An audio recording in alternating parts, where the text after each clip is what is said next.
Boa noite a todos. Estamos mais uma noite reunidos para o nosso estudo do ESG, do Rede Vivo. E hoje eu vou pedir a Solange para fazer a leitura da página inicial. Em seguida, eu vou fazer a prece. E hoje o estudo está a cargo da Márcia. Então, eu vou pedir, Solange, para você fazer a página, que a Márcia vai compartilhar.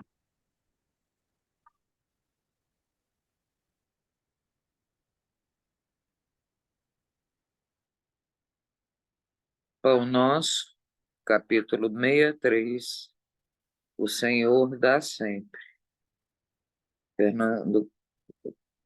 Franciscano Xavier, Emmanuel. O Senhor dá sempre. Pois se vós, sendo maus, sabeis dar boas dádivas aos vossos filhos, quanto mais dará o Pai Celestial o Espírito Santo àqueles que lhe o pedirem. Lucas, capítulo 11, versículo 13. Um pai terrestre, não obstante o carinho cego com que muitas vezes envolve o coração, sempre sabe cercar o filho de dádivas proveitosas. Por que motivo o Pai Celestial, cheio de sabedoria e amor, permaneceria surdo e imóvel perante as nossas súplicas? O devotamento paternal do Supremo Senhor nos rodeia em toda parte. Importa, contudo, não viciarmos o entendimento. Lembremos-nos de que a providência divina opera invariavelmente para o bem infinito. Liberta a atmosfera asfixiante com os recursos da tempestade. Protege a plantação útil com adubos desagradáveis. Sustenta a verdura dos vales com a dureza das rochas. Assim também, nos círculos de lutas planetárias, acontecimentos que nos parecem desastrosos à atividade particular representam escoras ao nosso equilíbrio e ao nosso êxito, enquanto que fenômenos interpretados como calamidades na ordem coletiva constituem enormes benefícios públicos. Roga, pois, ao Senhor a bênção da luz divina para o teu coração e para a tua inteligência, a fim de que não te percas no labirinto dos problemas. Contudo, não te esqueças de que, na maioria das ocasiões, o socorro inicial do céu nos vem ao caminho comum, através de angústias e desenganos. Aguarda, porém, confiante, a passagem dos dias. O tempo é nosso explicador silencioso e te revelará ao coração a bondade infinita do Pai, que nos restaura a saúde da alma por intermédio do espinho da desilusão ou do amargoso elixir do sofrimento.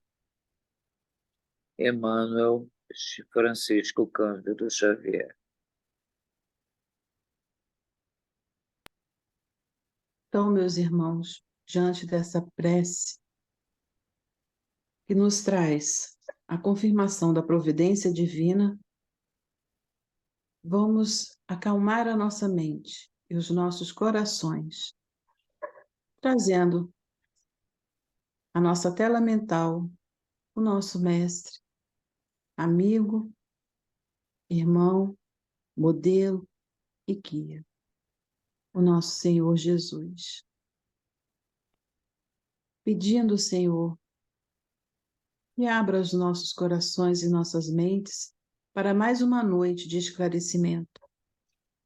Que possamos ter os ouvidos de ouvir os olhos de ver, a mente aberta para receber as informações, meditar sobre elas, tirar as nossas conclusões e colocar em prática.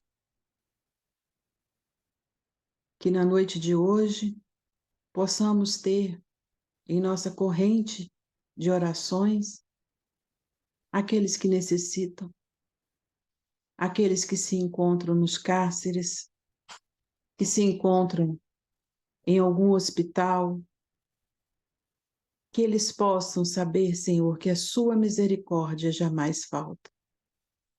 Consola, Senhor, as mães dos pequenos que sofrem, porque a misericórdia, ela não falta. E a todos que estiver ouvindo nesse momento e que ouvirão mais à frente o estudo da noite, possam ser beneficiados por as bênçãos de paz, de harmonia, de tranquilidade. Que assim seja, Pai, por graças a Deus. E assim seja. Então, como eu já havia falado, hoje o estudo é da Márcia. Ela está fazendo o tema 22, no qual a gente está estudando, né? O Sermão da Montanha. Márcia, a palavra é sua.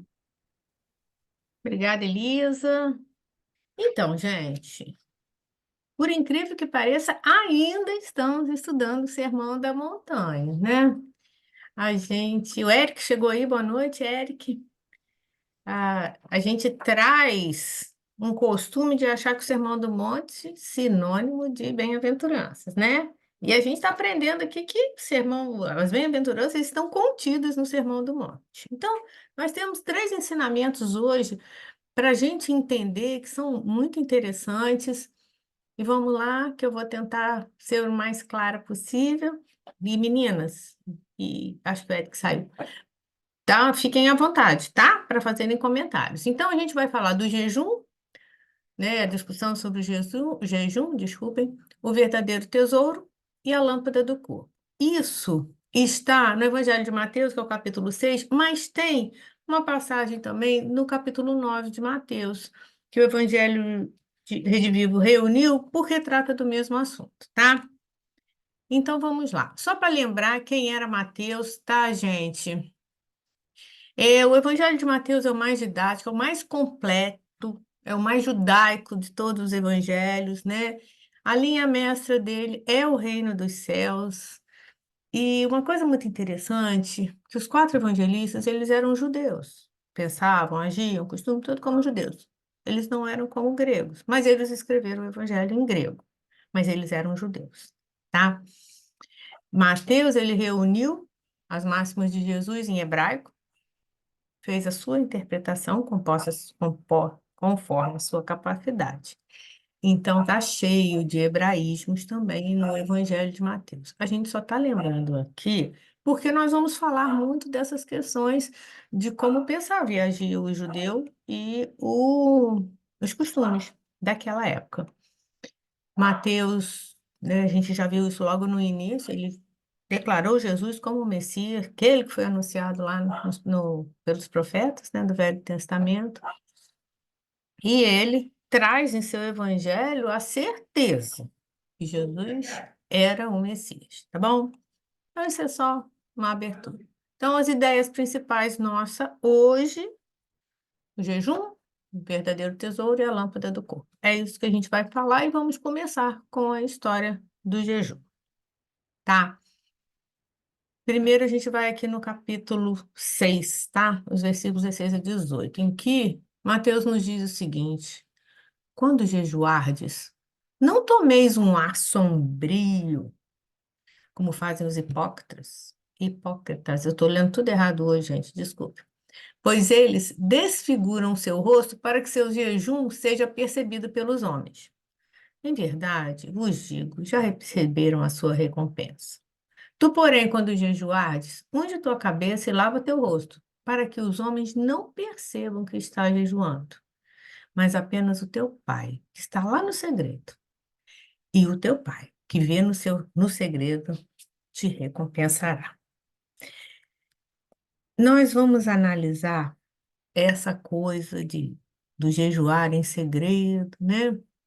E o que Mateus quer nos dizer sobre isso? Quando a gente fala em jejum, gente, o que vem na nossa cabeça? Podem abrir os microfones aí, estamos em tão poucos, né? O jejum. O Ficar sem comer, ficar sem comer, né? Vem na nossa cabeça. né? E Solange falou? Não, eu não Não. falei, mas eu não penso só em ficar sem comer. Eu penso em ficar sem alguma coisa que normalmente me é importante. Sim, sim, é mais abrangente esse conceito, sim. Nós ainda estamos apegados, Elisa, na comida. Não, eu É, falei sem comer e sem beber. E sem beber, é verdade. Então, não, sem gente, beber, água pelo menos tem que beber, tem senão que morre. morre. Então, gente, o jejum ele é um ato de abstinência total ou parcial de alimentos durante um limitado tempo, um período limitado, geralmente praticado por razões morais e religiosas. Essa compreensão, Solange, que você trouxe, ela é muito mais abrangente, porque é realmente a proposta cristã. Mas, àquela época, era essa abstinência total ou parcial, e normalmente por questões religiosas, tá? Vamos lembrar que nós estamos falando há É, 2004 anos atrás, né, dos na costumes, verdade, né? é no Shabat, né? Ah, nós vamos É, estar falando, né? né? Isso. Então, quase todas as religiões, elas promovem, ou então elas ratificam o jejum de alguma forma, tá, gente? Então, a gente vai ver, naquelas religiões mais primitivas, era até um meio de controlar os deuses, as pessoas faziam jejum, também de produzir a virilidade, a masculinidade, né? Ou então, quando preparativo para alguma cerimônia, como a iniciação, ou então o luto, se jejuava. Isso lá nas religiões primitivas. Desculpa. Depois, a gente vê a questão do jejum praticado pelos gregos, né?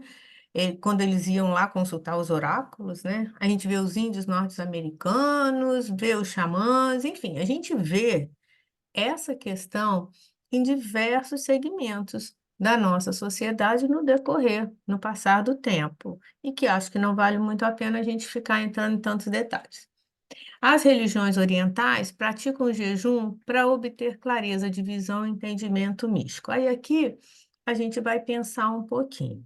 O judaísmo e vários ramos do cristianismo e do islamismo, todos eles têm dias de jejum, geralmente associados à disciplina da carne, como um arrependimento pelo pecado. Então, a gente vai ver alguns ramos do cristianismo, no judaísmo, né? Todos eles têm esse dia do jejum. No islamismo, existe um jejum que é anual, né? Que é o Ramadã. O Ramadã é o nono mês do calendário islâmico, no qual a maioria dos muçulmanos pratica o jejum ritual. É um mês inteiro se abstendo de todo alimento e água, desde o raiar do sol até o pôr do sol, durante o dia. Não come nem bebe. Esse ano o Ramadã começou domingo. É uma data móvel, né? Assim como é a Páscoa para nós. Então, ainda, todo o islâmico, ele pratica, né? A maioria dos muçulmanos pratica esse jejum nesse período do Ramadã, tá? E, e no judaísmo, tem o dia da expiação, que é o Yom Kippur, que às vezes a gente ouve falar, né? É o único dia de um jejum, do jejum público estipulado pela lei, que é o levítico, que eles utilizam, né? O judaísmo utiliza. A expiação, esse dia, gente, é a expiação dos pecados de toda a nação israelita. Todo jejum nesse dia e descanso. Por isso que é chamado de dia da expiação. Então, nessas duas religiões, isso ainda é muito, muito forte mesmo. Alguém quer fazer algum comentário sobre essas questões históricas que eu falei aí? Ou podemos seguir? Então, vamos lá, me A avisa aí, questão Elisa. Oi, pode falar. peso. Mas assim, é questão histórica, mas o judaísmo, tá, tá contido esse levídico, né? Não, Esse o levídico é até hoje. judaísmo sim, ele se baseia lá em Levítico, que fala desse dia da expiação dos pecados da nação toda, Tá, tá? tá Nesse bom. Eu capítulo achei que tivesse um outro dia de os negócio de sábado. Não, mas tudo bem, vamos lá, vamos isso. devagar. Não, é o Ramadã Uhum. no islamismo, né? Que é esse nono mês que está sendo, né, celebrado agora, né? E o dia da expiação, eu não peguei a data, mas depois a gente pode até pegar a data para os muçulmanos, né? Nossa, boa noite. Judaísmo. Oi, boa Foi noite. bom. Oi, Alvin, tudo bem? A Boa gente noite àqueles que está. chegaram. Não, só para me saber, a gente está No ao. tema 22, Tá, beleza. tá? Então vamos lá. Então, gente, nós estamos falando, para quem chegou agora que eu vi, que eu precisei fechar aqui, né? O Alvin que chegou, a Cristiana, o Eric, o Mário, sejam bem-vindos. E a gente está no tema 22 e começamos a falar sobre o jejum. A gente vai falar sobre três assuntos, que é o jejum, o verdadeiro tesouro e a lâmpada do corpo. Começamos a falar sobre o jejum que ele é praticado, né, desde tempos imemoriais aí por diversos segmentos religiosos. Mas voltando ao texto evangélico, olha só o que Mateus diz. Quando jejuardes, não tomeis um ar sombrio como fazem os hipócritas, pois eles desfiguram o seu rosto para que o jejum seja percebido pelos outros homens, né? Eles digam que eles já receberam a sua recompensa. Lembra daquela passagem, não saiba a vossa mão esquerda o que dê à direita? É exatamente isso. Não faz para que o outro veja. Aqui exatamente. Quando você jejuar, não fica com esse ar sombrio, porque o ar sombrio é para mostrar para todo mundo, né? O ar sombrio, vocês contristados, às vezes em algumas traduções está isso, diz com o rosto desfigurado, apresentando esse olhar melancólico, né? Semblante triste, isso. Eu achei até interessante essa observação aqui do Chaplin no Novo Testamento interpretado versículo a versículo, ele diz que é possível que a referência inclua a ideia de que aquelas pessoas que assim se comportavam, né, tinham por hábito ficar sujos e barbudos para dar a impressão de estarem em jejum. Olha, eu estou sofrendo, eu estou em jejum, todos precisam ver. Mas, na verdade, eles estavam sempre em festas, era só para esse momento. Por isso, né, a máxima de Jesus falou: olha, quando jejuar, não toma esse ar sombrio, não, isso é coisa de hipócrita, né? Unge tua cabeça e lava o teu rosto. Que é isso? Fique asseado, para que os homens não percebam que está jejuando, mas apenas o teu pai que está lá no segredo. E o teu pai que vê no segredo te recompensará. Então, gente, mais uma vez a gente vê Mateus trazendo os conceitos de Jesus, eles sendo, né, ratificados a todo momento, né? Quando fizer o bem, não mostre para o outro, fazer o bem sem ostentação. E é exatamente isso, porque o nosso assunto é com Deus, não é com ninguém, né? Ninguém precisa vir. Então, se alguém, né, tiver alguma dúvida, pode perguntar. E aí, gente? Ah, não, Márcia, mas aquela dúvida que você estava lá do Yom Kippur, Ah, né? É o último dia sagrado do ano judaico. Então, do dia da é expiação, o né? mais sagrado de todos. é aquele que é a purificação de todo o ano. Ai, ótimo. Obrigada aí, Solange. Então, é o último dia Mais, o último dia sagrado do ano judaico do ano e judaico. considerado o mais sagrado de todos. Ah, tá.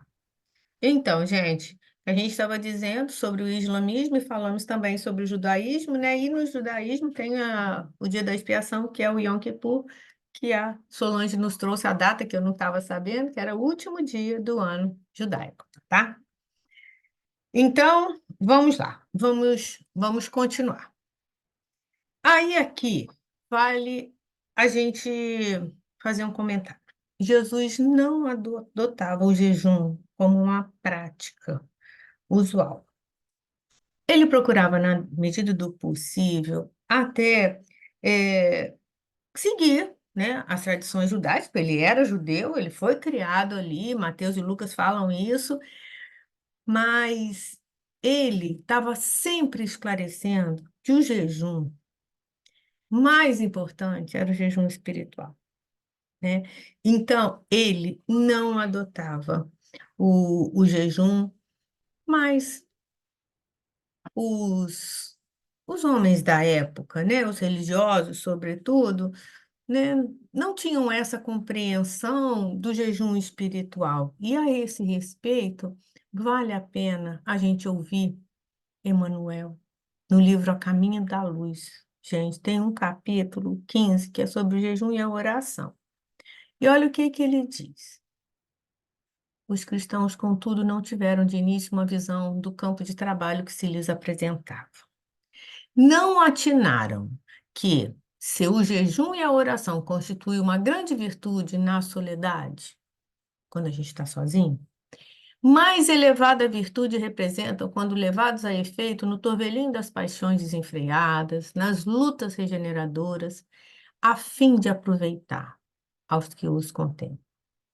Não, os cristãos da época, né, não compreenderam imediatamente que esses preceitos evangélicos, acima de tudo, significam sacrifício pelo próximo, perseverança no esforço redentor, serenidade no trabalho ativo, que corrige e edifica simultaneamente. Retirando-se para a vida monástica, povoaram os desertos na suposição de que se redimiriam mais rapidamente para o Cordeiro. Ele está falando daqueles monges que optaram por viver no isolamento, jejuando, né? Ele falou assim, ok, isso é uma grande virtude quando você está sozinho, mas ele é muito mais importante, olha, mais elevada virtude representa quando estamos nos torvelinhos das paixões, na convivência aqui, nas lutas diárias, não é? Mas que naquele momento não compreenderam, né?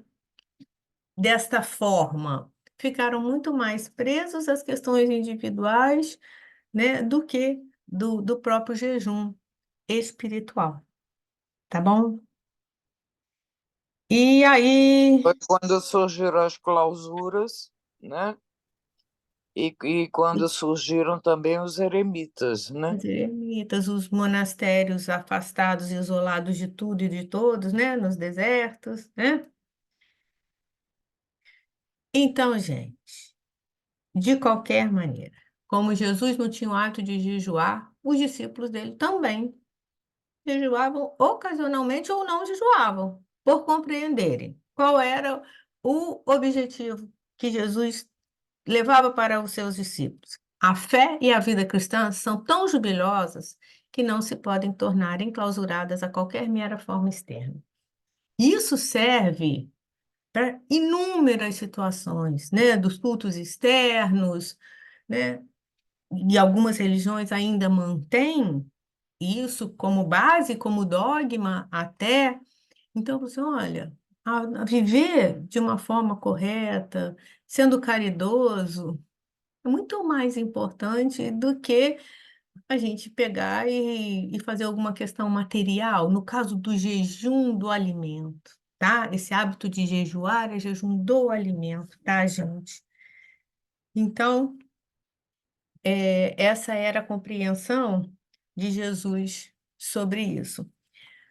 Alguém quer fazer algum comentário? Chegou mais alguém na sala? Está com alguma dúvida? Eu posso seguir? Então vamos lá. A gente estava no capítulo 6 do Evangelho de Mateus. Mas o Evangelho Redivivo trouxe também o capítulo 9, porque ele trata do assunto do jejum de forma diferente. Olha só, de forma diferente não, com um contexto diferente. Por esse tempo, vieram procurá-lo os discípulos de João com essa pergunta. João, o Batista. João, né, o Batista, como Miriam nos ensinou, ele tinha os seus discípulos. Então, naquela época, vieram procurá-lo, procurar a Jesus, esses discípulos de João o Batista, e perguntaram: por que razão nós e os fariseus jejuamos, enquanto os teus discípulos não jejuam? Jesus respondeu: por acaso podem os amigos do noivo estar de luto enquanto o noivo está com eles? Dias virão quando o noivo lhe será tirado. Então, sim, jejuarão. Que resposta é essa, né, gente? Vamos tentar entender. E ele continua: ninguém põe remendo de pano novo em roupa velha, porque o remendo repuxa a roupa e o rasgo torna-se maior. Nem se põe vinho novo em odres velhos. Caso contrário, estouram os odres. O vinho se entorna e os odres ficam inutilizados. Antes, o vinho novo se põe em odres novos. Assim ambos se conservam. Nós precisamos entender isso daí. Porque que resposta é essa? Primeira aí para Jesus, que fala de amigo do noivo, né? Vamos tentar entender isso aí. Né? Que noivo seria esse? E os discípulos de João Batista estavam questionando: pô, mas por que que a gente tem que fazer e vocês, os seus discípulos, não fazem? Né? Eles estavam ali querendo saber sobre isso. Na verdade, o jejum só era importante para os judeus no dia da expiação. Olha aí o Yom Kippur de novo. E nos dias do jejum publicamente proclamados. Então, aqui é o jejum particular, aquele voluntário de cada um, que não caracterizava os discípulos de Jesus, como ocorria com os discípulos de João Batista, tá? Que eles faziam esse jejum. Então, naquela época, só era importante aqueles que eram publicamente, o dia da expiação e outros que poderiam surgir, tá? Não caracterizava os discípulos de Jesus. Então, os discípulos de João Batista chegam para Jesus fazendo essa pergunta: por quê? E nós jejuamos, os fariseus também, e os seus discípulos não. E Jesus respondeu, né? Por acaso pode o amigo do noivo estar de luto enquanto o noivo está com eles? Dias virão quando o noivo lhe será tirado. Então, sim, jejuarão. Aí ele fala de que ninguém põe remendo de pano novo em roupa velha e não se põe vinho novo em odres velhos. Então, gente, isso aqui é melhor. A resposta dada por Jesus aos discípulos de João Batista encerra três símbolos de parábola: o casamento, o pano novo e o vestido velho. O pano novo em vestido velho e o vinho novo em odres velhos. Então, nós temos três situações aí que nós vamos tentar entender. Quando ele responde: por acaso pode os amigos do noivo estar de luto enquanto o noivo está com ele? Quem seria esse noivo, né? Ninguém põe remendo de pano novo em roupa velha. Quem costura sabe bem disso. E nem se põe vinho novo em odres velhos. Vamos tentar entender. Gente, olha só. Jesus, né, quando responde: por acaso podem os amigos do noivo estar de luto enquanto o noivo está com eles? E eu pergunto para vocês: quem é o noivo, gente? Nessa metáfora da passagem, quem é o noivo? Por acaso podem os amigos do noivo estar de luto, fazendo jejum, enquanto o noivo está ali com eles? Quem vocês acham que poderia ser o noivo? Jesus. Jesus, é, gente, ele é o noivo. E os amigos do noivo? Os profetas, Não. Os profetas Os viveram discípulos. muito antes, os discípulos, né? Os seus discípulos. E o casamento, gente, né? Como ele fala, os amigos do noivo, era um casamento daqueles que estão dispostos a vivenciar a sua doutrina. Então, Jesus está dizendo assim: por acaso vocês, discípulos, né, são meus amigos, vão ficar de luto, jejuando, enquanto eu estou com vocês? Dia virá quando o noivo lhe será tirado. Tem uma hora que Jesus partiu. E aí sim, jejuarão, no sentido do jejum espiritual. Não é? Então, quando os discípulos de João Batista perguntam para ele por que é que vocês não jejuam e a gente jejua, ele fala assim: porque eles estão comigo. Ele é o noivo, Jesus, o noivo. Os discípulos estão com ele, bebendo daquela água dele. Mas vai ter um dia que ele não estará mais presente. Aí sim, eles vão ter maiores dificuldades. Ficou claro, Dá gente? uma pausazinha. Ô, volta aqui. Eu estava pensando na história do homem velho e do homem novo, que está se renovando, que está aprendendo ali com Jesus. Os que ainda estavam com o pensamento muito cristalizado, muito endurecidos, seriam os odres velhos, que Ainda não se partilham. chegamos neles, tá, Solange? Ainda estamos só nos amigos do noivo. Aguenta aí, Solange, aguenta aí. Então, frase por frase, porque é difícil entender, né? Não é Mas fácil, seria né? o luto, é a mesma coisa, né? Seriam os que poderiam ficar de luto porque não entenderiam o que significa. Sim. Mas vamos dar continuidade? Eu nem vou comentar sobre o que você está falando, e depois a gente faz o comentário, pode ser? Então, vamos lá. Então, Jesus fala, né?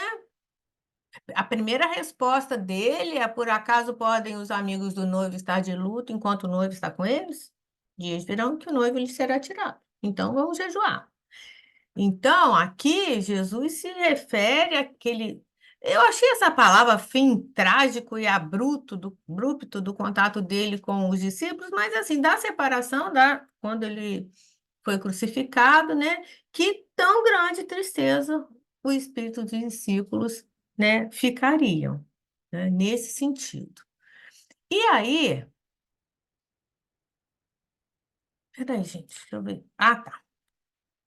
Com Jesus, e mais tarde com o Espiritismo, a prática de Jesus passa a ter outro significado que não só aquele significado material, mas de natureza moral e também espiritual. E é muito interessante que o jejum que o Pai recompensa, né, isso está nas explicações do Eliseu, deixa eu ver se é do Eliseu Rigonati, ele mesmo, que essa recompensa, que é o jejum, né, que aquele que realmente importa, ela pode ser de duas espécies. A resignação ante as nossas provas e as expiações, lembrando que são provas e o que são expiações. Meninas, meninos, que são provas? Tá todo mundo. Provas são para testar o nosso aprendizado, até que ponto já evoluímos. Isso. E as expiações? Vamos compensar o passado de erros que já tivemos, né? Então, gente, aquele jejum que é compensatório para nós, tem duas espécies. A primeira espécie é da resignação, através das provas e expiações. Né? Como Solange falou, as provas são degraus, né? Que precisamos subir para a gente alcançar a perfeição. E as expiações são os meios pelos quais a gente corrige os nossos erros das existências passadas. Então, a gente se resignar. Esse jejum, o Pai compensa. Se resignar perante as provas. E o outro é nos esforçar. O esforço que a gente faz para nos libertar das nossas imperfeições. Aí a gente lembra, né? Quem é o verdadeiro espírita, né, gente? Reconhece-se o verdadeiro espírita? Vamos lá? Como é que é? Como é que a gente reconhece o verdadeiro espírita? Pelo seu esforço a modificar a si mesmo, Isso, em domar as suas más inclinações, não é? tomar as suas mais É, inclinações. inclinações, é isso aí. Então, é a resignação e o esforço para a gente se libertar, né, mesmo dessas nossas imperfeições. Quando a gente perdoa, quando abandona os vícios, quando a gente se alimenta de pensamentos puros, quando evitamos ser maldizentes, quando cumprimos rigorosamente nossos deveres, quando somos humildes, quando amamos o nosso próximo, tudo isso constitui um verdadeiro jejum espiritual muito meritório aos olhos de Deus. Então, como até quem não estava aqui logo no começo, a Solange falou desse jejum, além do material, é isso. O jejum espiritual, aqui a doutrina espírita, né, nos ensina e ver essa prática é quando a gente consegue, né, domar as nossas más inclinações. Esse é o verdadeiro jejum para aos olhos de Deus. Mas Jesus recomenda que isso seja feito na umidade do coração e não a gente fazendo caras e bocas chamando Ô, todo mundo, né, para pá, poder ouvir o mais ocultamente possível, para que o orgulho não comprometa os resultados. Oi, Alvin. pá, assim, não sei se a sua mãe fazia, pois faz, pois a minha bisavó estava atrás para toda sem se alimentar. Isso é normal ou não? Alvin, eu não consegui compreender o que você falou.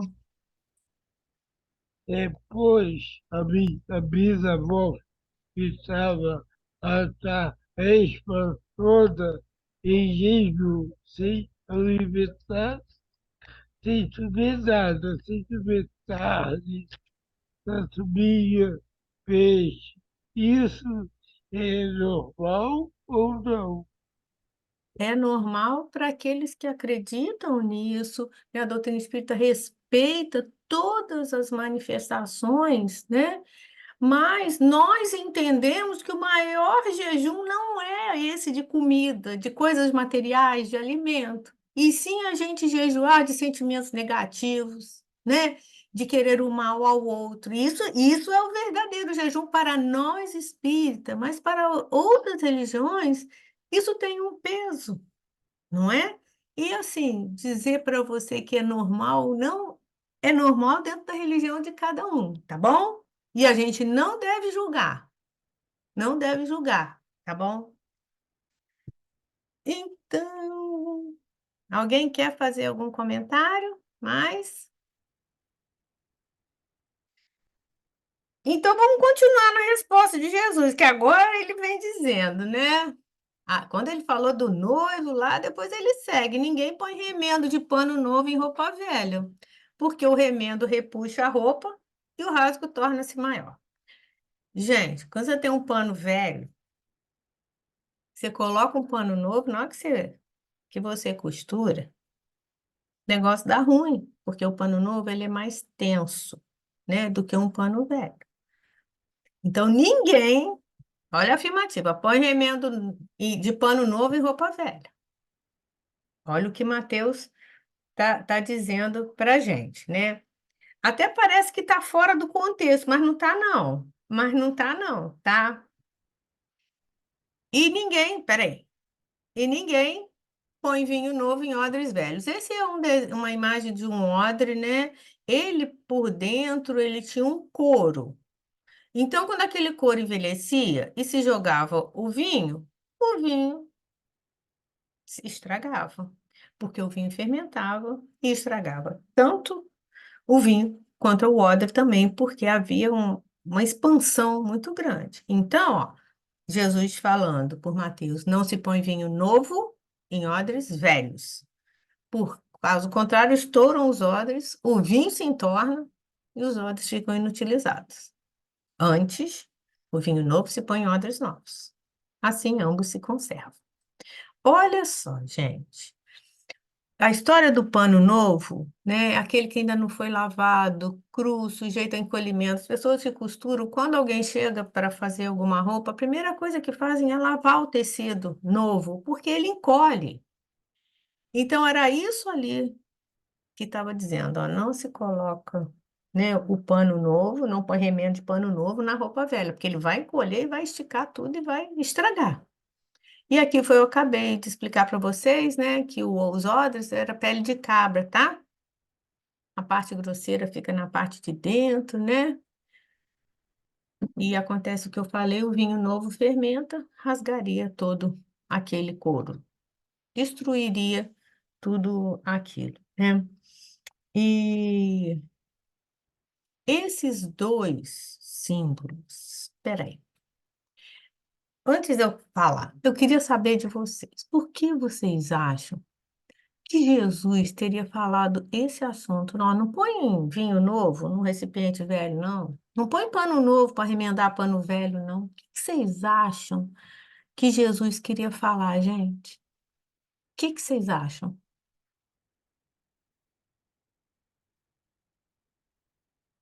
Porque os discípulos, vamos lembrar, os discípulos de João Batista foram perguntar para ele por que que eles jejuavam e os fariseus e os discípulos de Jesus não jejuavam. Eles foram lá fazer essa pergunta. Aí Jesus explica com a interpretação que a gente acabou de ouvir, né? Que os discípulos estavam com ele, Jesus. Então eles não precisavam jejuar. Mas um dia que ele iria partir. Aí sim, eles veriam a necessidade, mas no sentido espiritual, né? Aí depois ele continua. Ninguém põe remendo de pano novo em roupa velha. Ninguém põe vinho novo em recipiente velho. O que que vocês acham que Jesus está querendo dizer, gente? É difícil para nós essa interpretação, não é? Não é fácil, não. Ninguém tem nem ideia. Ah, eu já Ninguém. falei, Então repete, então repete. seriam as pessoas que ainda não conhecem os ensinamentos deles, que ainda são os, entre aspas, homens velhos, que ainda não estão com as suas ideias mais clareadas para o amor, para o entendimento do próximo, para o carinho, para o perdão, para a consolação. Essas pessoas ainda são odres velhos, de conhecimentos antigos, de hábitos passados, que ele está tentando trazer um complemento ou uma explicação mais clara de várias dessas leis, de que o mais importante de tudo era a lei do amor. É E a lei do interessante. amor transformava o homem velho num homem novo, Mas aqui, um vinho Solange, o que velho, ele um está vinho dizendo novo. é que eu não devo remendar uma coisa nova, aquilo que é velho. Eu não devo colocar o vinho novo numa coisa que é velha. Entendeu? E Essa enquanto aquela pessoa não mensagem, estiver pronta para receber o ensinamento, isso, é isso aí. Não tem ela como eu não chegar com vai uma mensagem conseguir nova. compreender. Ela Isso, não vai conseguir compreender. é exatamente E é a isso, gente. mesma coisa enquanto você não tem um pano novo para fazer uma roupa nova, você vai É, fazer um remendo temporário, vai lembrar o não São vai. João daqui. É verdade. Olha que é isso aí, gente. Olha que coisa. Esses dois símbolos, eles querem ensinar a mesma coisa. Que a gente não pode misturar o velho sistema religioso, tudo a ver com o que o Solange acabou de falar. Aquele sistema religioso que era praticado no Antigo Testamento, com o novo sistema, aquela ensinada pelo Cristo. Então, o que ele está falando assim? Olha só, não coloca esses ensinamentos do Velho Testamento, né? Do Novo Testamento, isso, o novo que eu estou trazendo, num lugar que só tem ensinamento velho. Porque não vai. É o que a Solange trouxe, acabou de dizer aqui para a gente também. Então, a gente não pode misturar o sistema religioso. Aqueles discípulos de João o Batista, eles traziam aquele costume, mas Jesus chegou e falou assim: não vejo necessidade disso, mas se eles querem jejuar, eles jejuam. Jesus estava dizendo isso, ele trazia uma outra proposta, né, de amor, de alegria. Jesus trazia de forma diferente. E aí, gente, vários exemplos, né? A gente pode dar, a gente já até falou alguns aí, mas sempre tendo como esse mote, tudo a seu tempo, né? No sentido de coisas novas, né? Eu não vou tentar consertar o que está velho. Você vê como as pessoas são mais antigas, e até nós que estamos, né, nessa faixa etária, que às vezes temos dificuldade de aceitar o que é novo também. Então, Jesus estava falando: não remenda com pano novo, vestido velho, não, né? Querer corrigir os erros das religiões com fragmentos da nova revelação é querer remendar vestido velho com pano novo. E que a gente querer mudar a religião do outro, que é cheio de dogmas, é a gente fazer exatamente isso, é remendar vestido velho com pano novo. As religiões sacerdotais são odres velhos, curtidos de dogmas, de sacramentos. Não suportam a força da verdade vinda do céu, dessa verdade que o Cristo trouxe. Religiões muito presas ao dogmatismo têm dificuldade de entender essa liberdade que Jesus trouxe a cada um segundo as suas obras. O Pai é Pai de todos nós, somos todos filhos de um mesmo Pai, não é, gente? Então, quando a gente começa a estudar assim, né, aos pouquinhos, a gente vai percebendo como é profundo o pensamento, né, de Jesus. E aí eu queria saber, né, o que que vocês, se vocês querem comentar alguma coisa. Ficou claro, gente, esse ensinamento, né, de Mateus, está no capítulo 6 e 9. Ficou claro para todo mundo? Para a gente passar para o próximo?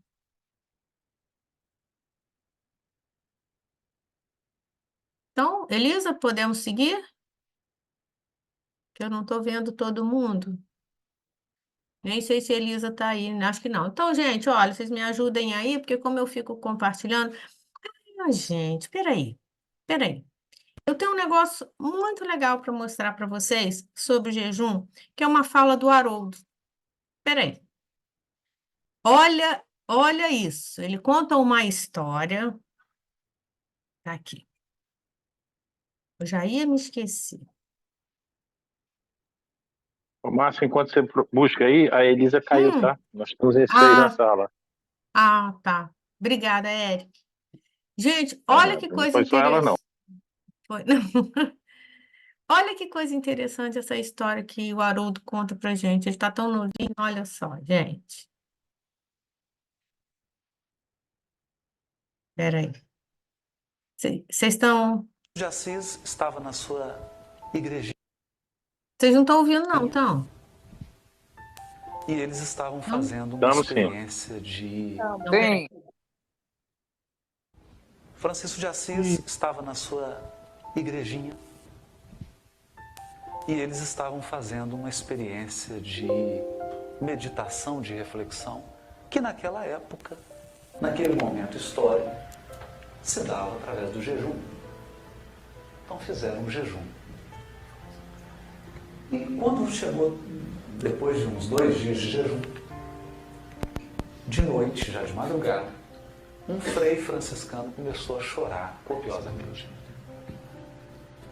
Ele chorava, e aqui todo mundo acordou. Francisco de Assis se levantou e foi perguntar para ele o que estava acontecendo. E ele disse assim: meu irmão, eu não dou conta. Eu não consigo mais ficar sem comer. Eu não consigo. Eu preciso. A minha mente está pensando num franguinho. E eu já esqueci a causa, já esqueci a meditação, já esqueci a conexão com Deus. A minha cabeça só está num franguinho agora. Se fôssemos nós, talvez nós puxássemos aquele freio e começássemos a dar um sermão cheio de ideal, cheio de força,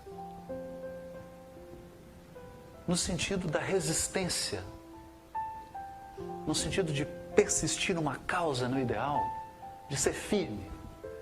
Mas Francisco de Assis não fez isso. Foi para a cozinha, cozinhou um frango. Depois que o franguinho estava pronto. E aqui vem a beleza da história. Ele pôs à mesa 2 pratos, interrompeu o seu próprio jejum e comeu o franguinho com seu irmão. E eu acho que nenhum de nós tem dúvida de que aquela experiência foi muito mais intensa e muito mais profunda do que o jejum. Estamos estocadíssimos. Nosso jogo de Linton no percal. Entenderam, gente? A história. A história que o Haroldo trouxe aqui para a gente é exatamente da importância desse jejum. Ele trouxe a história de Francisco de Assis. Ele não recriminou aquele monge. Ele foi e o acompanhou. Então, assim, eu achei de uma grandeza e uma profundidade, né, esse exemplo que o Haroldo nos trouxe sobre o assunto que a gente está falando. Alguém quer fazer algum comentário? É a comunhão com o próximo, né? Porque eu acho que a maioria de nós, assim, vai sair de jejum, sai ele, eu não vou sair, não, né? Mas o conteúdo dele é muito maior, né? A profundidade foi muito maior, ele foi solidário, ele foi parceiro do monge que não estava dando conta, né? Muito bom, né? Alguém mais gostaria de comentar?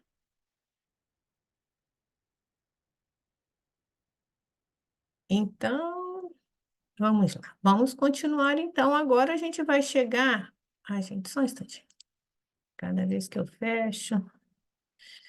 A É gente que a vai... Cristiana tá cozinhando o franguinho dela pro Eric comer, Ah, é? entendeu? Aí, Cris! Eu tô de jejum, ela já não chora. Ai, gostei dessa, Soraya. Muito bom, muito bom. Então, gente, agora o nosso segundo ensinamento da noite, né? A gente falou sobre o jejum e depois eu vou colocar lá no grupo um comentário do professor Celestino sobre o jejum também. São sempre vídeos curtos que vale a pena, gente. Se der tempo, ainda coloco aqui. Se não, deixa eu dar uma olhadinha nas horas. Tá. Então, vamos lá. O verdadeiro tesouro é o segundo ensinamento desse nosso estudo de hoje. E que Jesus teria dito: não ajunteis para vós tesouros na terra, onde a traça e o caruncho os corroem, e onde os ladrões arrombam e roubam. Mas ajuntai para vós tesouros nos céus, onde nem a traça, nem o caruncho corroem, e onde os ladrões não arrombam nem roubam. Pois onde está o vosso tesouro, aí estará também o vosso coração.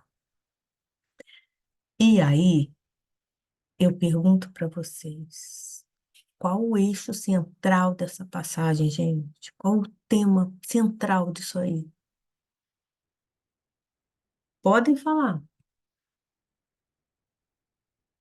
É importante.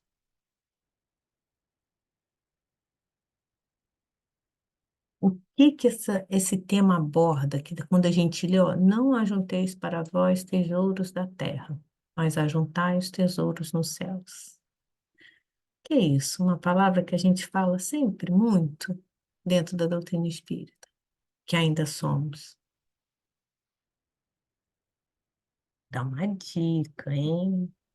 Alguém tem? Materialismo. É o materialismo, é o eixo central disso daí, né? Em contraste com a questão espiritual. Então, ó, não ajuntei tesouro na terra, ajuntar tesouro dos céus.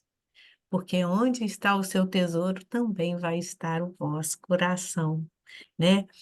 Essa sessão aborda especialmente o materialismo, né? Exatamente, Solange.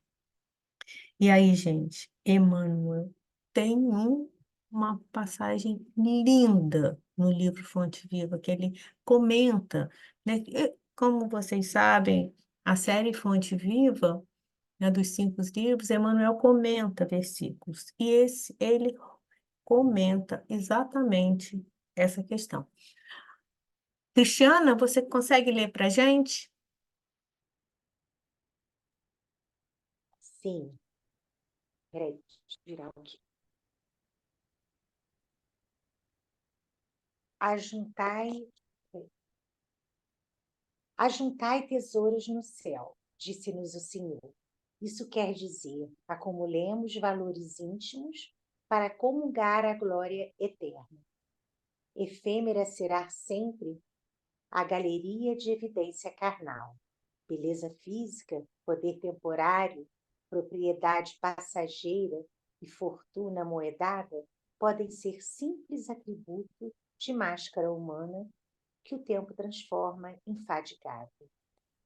Está no capítulo 177, Riqueza para o Céu, do livro que a Márcia mencionou, Fonte Viva.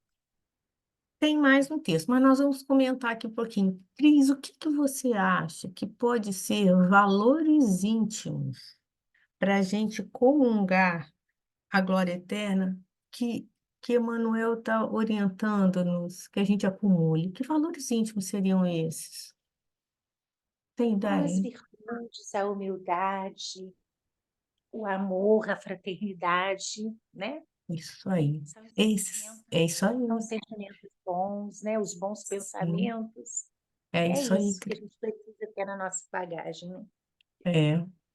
Porque efêmera, passageira, é essa vida aqui. Ele está deixando isso claro, ó, beleza física, né? Isso tudo é passageiro. Poder, propriedade, isso tudo é muito passageiro.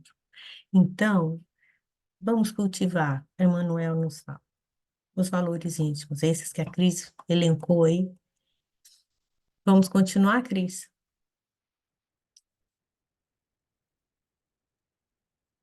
Márcia, agora o texto está para mim assim, ampliado, está diferente. Espera aí. Vamos lá. Dá para ler? Peraí. Eu parei em infatigável, né? Isso. Amealhemos bondade e cultura, compreensão e simpatia. Sem o tesouro da educação pessoal, é inútil a nossa penetração nos céus, porquanto estaríamos órfãos de sintonia para corresponder aos apelos da vida superior. Cresçamos na virtude e incorporemos a verdadeira sabedoria, porque amanhã serás visitado pela mão niveladora da morte e possuirás tão somente as qualidades nobres ou alveltantes que houveres instalados em ti mesmo. Olha só, gente, o que Emmanuel está dizendo? Sem o tesouro da educação pessoal, é inútil a nossa penetração nos céus.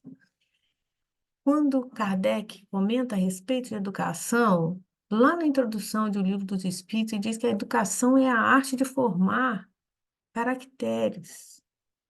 Eu só estou educado em determinada situação quando aquilo é um hábito, é a arte de formar hábitos. A educação é a arte de formar hábitos. Quando aquilo for um hábito e eu não pense mais para fazer, quando a minha compreensão, o meu amor ao próximo, que a Cris comentou, for tão natural, eu vou estar educada. Porque sem esse tesouro, a gente não vai conseguir, né, entrar nesse reino dos céus, deixando bem bem claro, entre aspas, né? Porque a gente vai estar órfão de sintonia. A gente não vai estar na sintonia da vida superior. A gente vai estar vibrando em outra faixa. E Emmanuel ainda, né, nos ajuda. Cresçamos na virtude e incorporemos a verdadeira sabedoria. Porque a morte vai chegar para todos nós, ela nivela, né? E só as qualidades nobres é que vão ser o nosso passe, né, para o nosso chegada no reino dos céus. Muito bonito esse comentário de Emmanuel, não é, gente? Alguém quer fazer algum comentário?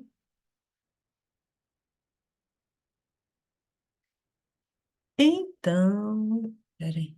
Gente, eu estou olhando o horário porque, como eu estou compartilhando, às vezes a gente não. Então, os tesouros do céu, dos céus, né? Jesus não promete galardão ou tesouro nenhum aqui da terra. Esses tesouros são reservados nos céus, são eternos, né? Que não estão sujeitos aos ladrões, como a gente falou. Já lá no Velho Testamento, em Levítico, ó, meus filhos, praticai a justiça na terra, para que tenhais um tesouro no céu, né? Quando Jesus disse, não vim, meu Deus, não vim deturpar a lei, não, não é essa a palavra, e sim fazer cumpri-la. Que ele não veio, né, revogar lei alguma antiga, mas sim fazer cumpri-la. E, gente, essa questão do tesouro nos céus, embora para a gente seja bastante claro, né? Acho que a maioria de nós pode não ter dificuldade de compreender. Mas a prática para nós ainda é difícil, né, gente? A gente está juntando esses tesouros, não é? E assim, isso é uma coisa tão pessoal, né? É de cada um esse amealhar esses tesouros, né? Que não dá para eu falar assim, ah, o meu tesouro é maior do que o do Eric. Quem sou eu para dizer isso? Não é? Cada um na sua caminhada, na sua luta. Porque é uma luta que a gente trava conosco mesmos diariamente para vencer esse homem velho, né, Solange? Que a gente traz. É uma luta. Então, a gente entende, a gente compreende racionalmente, mas esse é o primeiro passo. Lembra dos 4 passos do conhecer? Que mais? Meditar, sentir e viver. O conhecer, a gente já está conhecendo. A gente está aqui estudando para conhecer. Depois a gente, quando acabar aqui, a gente vai ficar em casa pensando. Caramba, eu nunca tinha pensado nisso. Para depois eu vou vivenciar isso. É tudo um passo nessa nossa caminhada evolutiva. Então vamos lá. Alguém fazer comentários? Vocês estão tão quietinhos? Me lembrou o livro um estudo que foi feito uma vez comigo, do Livro dos Espíritos, quando a gente fala da emoção, pensamento, aí sim gerando um sentimento apurado e uma ação, entendeu?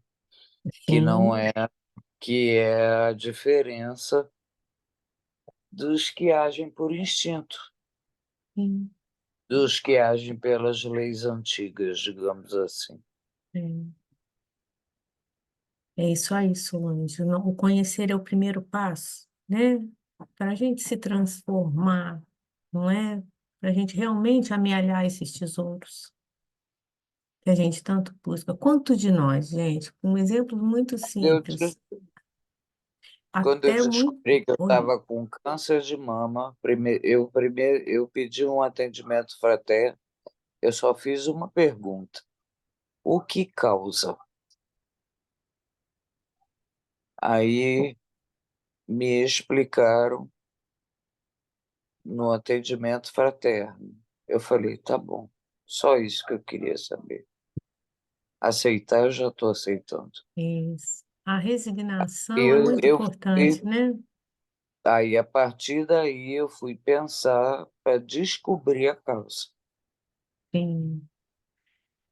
Entendeu? É isso aí, né, gente? Revolta, nada disso, né? Nos adiante. Como a gente falou, o jejum, que realmente é compensatório aos olhos do Pai, é aquele que a gente se esforça, né, para poder se liberar das nossas más inclinações, nossa incompreensão da vida espiritual, porque a gente entende, mas a gente ainda vive como espíritos que vão morrer com a morte desse corpo. A gente, a maioria das vezes, não reage às situações como espíritos imortais que somos, né? Então, são reflexões importantes que a gente precisa ter. Então, vamos para o nosso último tema da noite,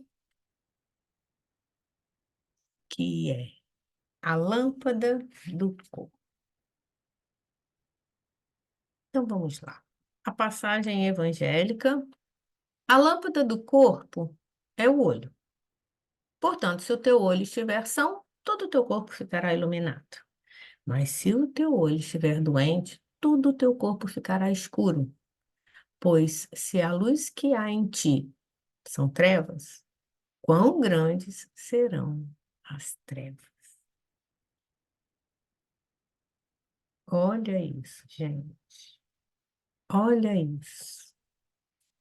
Que coisa. A lâmpada do nosso corpo é o nosso olho, né? Se seu olho tiver são, o que é ter o olho são, gente? Jesus está falando, ó, se seu olho tiver, né? Se o teu olho estiver são, todo o teu corpo ficará iluminado. O que é ter olhos sãos? Olho, olho, olho, e a verdade. Para a verdade? Sim, olhar para frente. Quem mais? Não julgar poderia Isso, ser, sim, isso é olho são. mas Alguém mais tem alguma ideia que a gente possa estar juntando aí? Olhar com bondade e compreensão. Isso são olhos sãos, não é, gente? Aí a gente ficou pensando, né? Sem julgar, com bondade e compreensão. Será que nós estamos com olhos sãos? É uma pergunta, é importante a gente refletir, que olho são é a simplicidade, né? Tudo fazendo sem calcular o que os outros dirão, sem ter preconceito, nem procurar esconder qualquer gesto ou ato, mesmo aqueles que os adultos hipocritamente classificam como vergonhosos.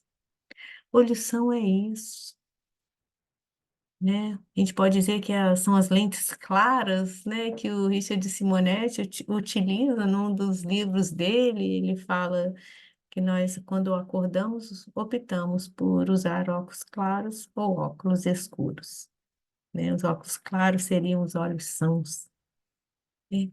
E os olhos doentes, que o texto diz, se o teu olho estiver doente, todo o teu corpo ficará escuro. E ter um olho doente? é o olho do julgamento, do egoísmo. Do apontar, né, Cris? O erro do semelhante, né? É o olho doente, são os óculos escuros, são os olhos enfermos, que não funcionam corretamente. Se essa faculdade não for normal, mas enfermiça e fraca, dificilmente o indivíduo poderá praticar bom senso espiritual para evitar servir aos dois senhores, se referindo àquela paragem de servir a Deus e a Mamon, não é? Então, gente, e Jesus ainda diz, peraí, deixa eu voltar aqui, ainda diz que se o olho estiver doente, todo o teu corpo ficará escuro. Pois se a luz que há em ti são trevas, quão grandes serão as trevas. É aquele ditado popular de que a beleza está nos olhos de quem vê.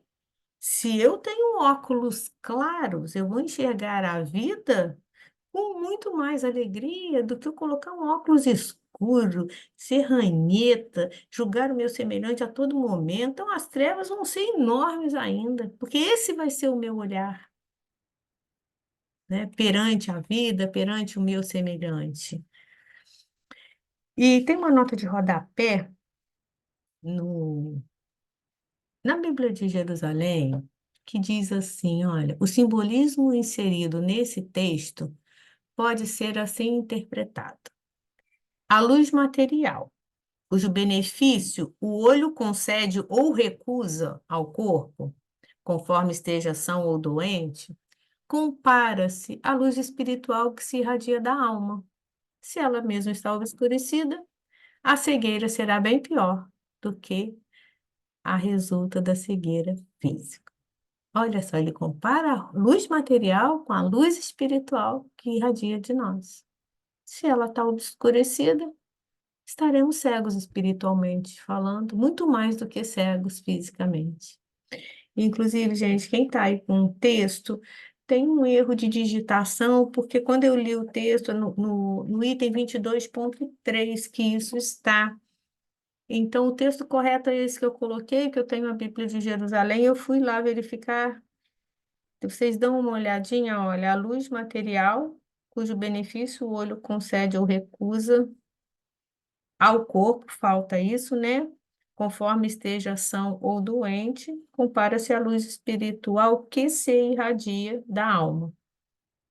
Aí, faltou um C ali, ó. Se ela mesma está obscurecida, isso não tem ali no texto, tá? A cegueira será bem pior do que a resulta cegueira física. Então, se vocês quiserem arrumar aí no texto de vocês, fiquem à vontade.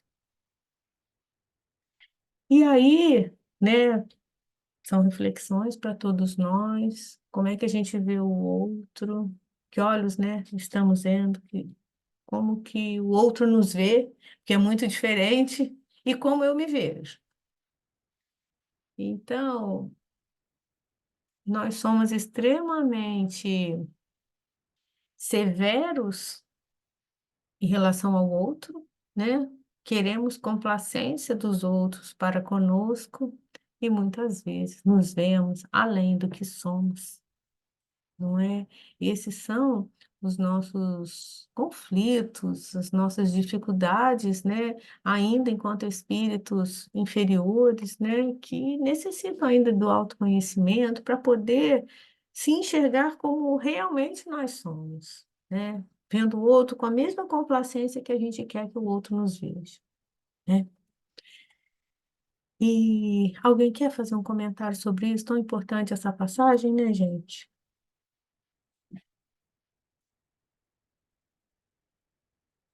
Não? Noite de reflexões, hein, meninos e meninas?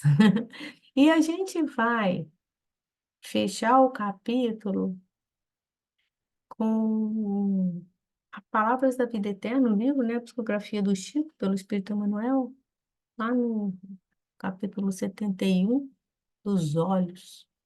Se os olhos forem bons, todo o teu corpo terá luz. É referência a exatamente esse capítulo. Solange, você consegue ler para a gente?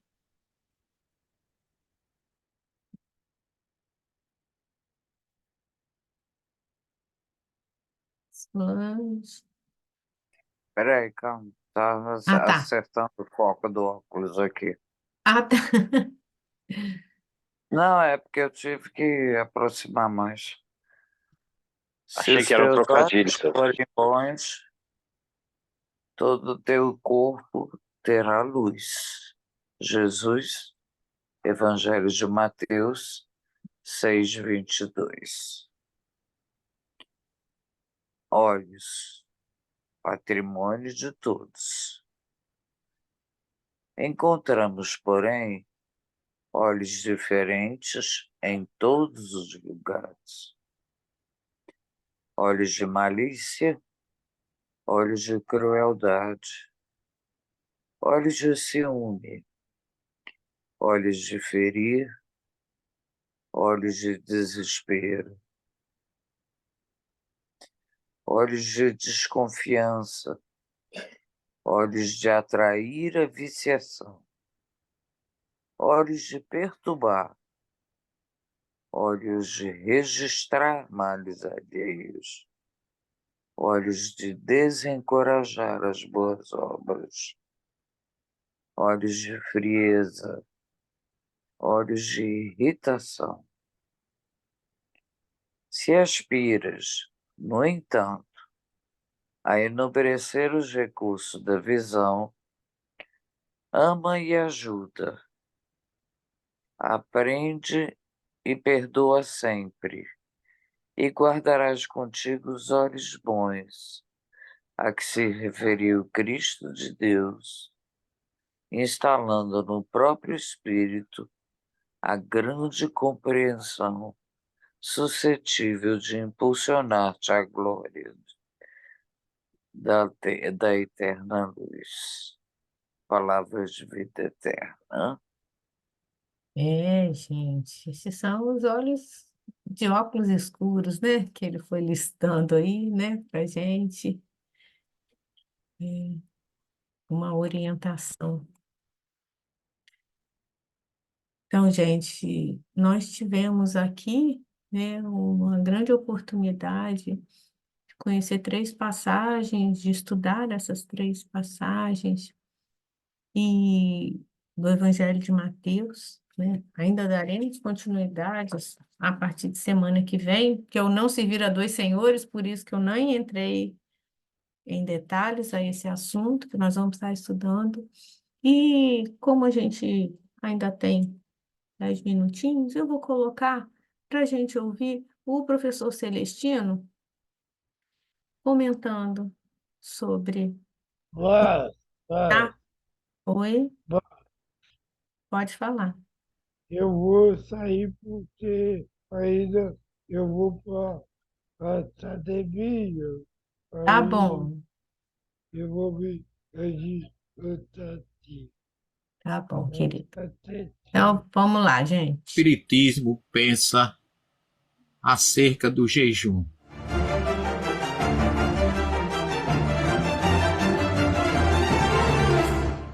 O Espiritismo respeita o jejum, que muitas religiões o fazem. No entanto, reconhece a importância do jejum, a sua origem cientificamente, historicamente, de acordo com a Bíblia. A palavra ta'anit ou tsom, que significa jejum, ela pode ser aplicada no judaísmo de 2 formas. O jejum penitencial geral, que todos têm a obrigação de realizar, como o Yom Kippur, o dia do perdão, ou o jejum penitencial mais particular ou localizado, como o jejum Purim, como o jejum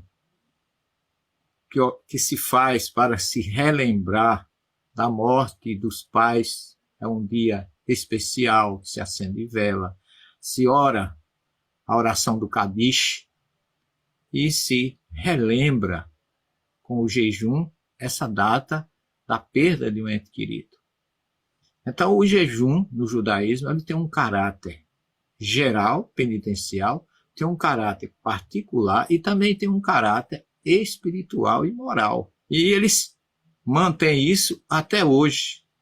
Se você analisar no tempo de Jesus, que era um judeu, que se sabia disso, você vai encontrar lá no capítulo 9, versículo 14 em diante do Evangelho de Mateus, os discípulos de João o Batista indo interrogar Jesus, porque é que nós, discípulos de João, e os fariseus jejuamos, e os teus discípulos não jejuam. E Jesus deu uma resposta interessante. No dia da festa do noivado, das núpcias do noivo, os amigos do noivo não jejuam. Por quê? Ou não há motivo para isso, porque é um dia de alegria. O jejum é penitencial, como a gente acabou de dizer. Então, a maioria não observa que Jesus dizia que os discípulos dele não precisavam jejuar porque a alegria estava ali. Ele era o verdadeiro noivo, o Messias, o dono da festa. É É preciso que nós analisemos tudo isso com racionalidade. Se você quer continuar conosco, deixa aí a sua inscrição no nosso canal da TV Mundo Maior, que nós vamos estar sempre refletindo com você estes assuntos. Dando continuidade, existem outras religiões que também jejuam. A Igreja Católica defende o jejum como uma necessidade. Mas nós espíritas, na nossa concepção, nós entendemos que o verdadeiro jejum é o jejum que eleva a nossa moral. Nós não somos contra o jejum, mas o nosso jejum, respeitosamente, referindo-se a todas as outras religiões, nós já achamos, como Allan Kardec coloca, que o nosso jejum tem que ser a abstinência do orgulho, do egoísmo, da inveja. E como os próprios judeus, muitas vezes, na época de jejum, o que sobra do alimento que eles deveriam se alimentar, eles dão sob a forma de caridade. Então, nós espíritas seguimos o fora da caridade, aplicando a necessidade de dar de comer a quem tem fome e beber a quem tem sede, mas o nosso jejum tem que ser sufocar ou se abster das questões do orgulho, da inveja, do egoísmo, da avareza, que são princípios que atrasam o nosso espírito. E nós espíritas, particularmente, entendemos a necessidade de que a nossa evolução ou as nossas privações sejam das coisas que podem diminuir o nosso senso moral, que podem diminuir a nossa evolução espiritual. De forma que o jejum, a abstinência de alimento como jejum, a doutrina espírita não aconselha, porque acredita mais especificamente na necessidade de promovermos ou de promover cada um a sua evolução moral. É assim que nós vemos, através da doutrina espírita, a questão do jejum. Reflita sobre isso. Então, gente, acho que o professor Celestino, ele fechou bem, né? Nos auxiliando nessa compreensão do estudo da noite. Eu espero ter podido colaborar de alguma forma com essa compreensão. Obrigada. Alguém quer fazer algum comentário sobre Foi isso? ótimo, É. Márcia, obrigado. Isso. Eu gostaria, Márcia, Sim, eu gostaria. É impressionante que todas as vezes que a gente entra, que a gente estuda, que a gente vê tudo junto e com olhares diferentes, né? A gente vai entendendo de forma diferente e vai assimilando até muito mais fácil. Se eu tivesse lido o livro sozinho, eu não teria entendido dessa forma. Você colocou as situações, a Solange também, isso esclarece demais a gente. É uma pena que poucas pessoas aproveitam, né? Pelo menos assim, ao vivo, né? Esse momento de estudo, porque é muito esclarecedor. A gente vê muitas coisas na internet que às vezes desvirtuam o espiritismo, né? Mas eu sigo duas pessoas que eu acho muito sérias e, inclusive, esse, não especificamente o jejum, foi uma dos posts dele dessa semana. Mas, assim, fazendo uma analogia ao jejum, orar para uma imagem, orar com uma vela acesa, e a gente entende, sabe? Quando a gente estuda, quando a gente fala junto, quando a gente debate, coloca as nossas dúvidas e tem essas dúvidas sanadas, né? É muito agradecedor. Agradeço muito a você, a Solange também, se ela puder imagina. participar mais vezes. Eu participo menos, talvez, que ela, né? Mas vale muito a pena, muito bom. A gente junto, né, Eric, a gente consegue, de alguma forma, compreender um pouco melhor, é um que traz um conceito diferente, isso é muito importante. E cada um no seu tempo, né, Eric? Eu acho assim, a gente sente, por uma grande maioria, não estudar, mas é cada um no seu tempo. A gente teve essa oportunidade e espero que a gente aproveite a realmente amealhar os tesouros do céu, né? Entender essa proposta de Jesus, né? E que os nossos olhos realmente sejam bons olhos. Isso é o que mais importa, né? E a gente tem que ficar repetindo e repetindo e repetindo mesmo, até que se torne um hábito, não seja mais uma coisa que a gente tem que ficar pensando antes de É, fazer. tem que ser um hábito, né? E nós vamos chegar lá, a gente está no caminho, né? É, Vamos chegar. Então, uns um gente, pouco antes, outros um sim, pouquinho depois, mas cada um no seu tem- degrau. mas a maioria de nós ainda bem rebelde, né, Solange? Nós somos Ah, minha filha, rebeldes, a escadaria é alta, né? não é? É verdade.